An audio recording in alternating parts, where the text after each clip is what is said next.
د مسافرو خپل پردی یادېږي، ورته د کلي هر سړی یادېږي. څنګه چې تا ته مورې زه یادېږم، داسې د هرې مور خپل زوی یادېږي. منګه چې ناست به وو د خوړ په غاړه، ما ته هغه مازدیګری یادېږي.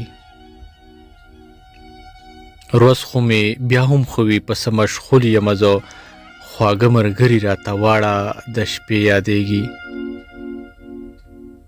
قسم دې خلق خوی خلق دې لا، ما ته د لارې کوڅې سپی یادېږي.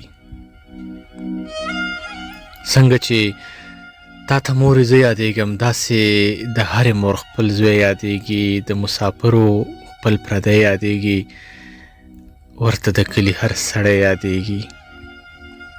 ورته د کلي هر سړی یادېږي.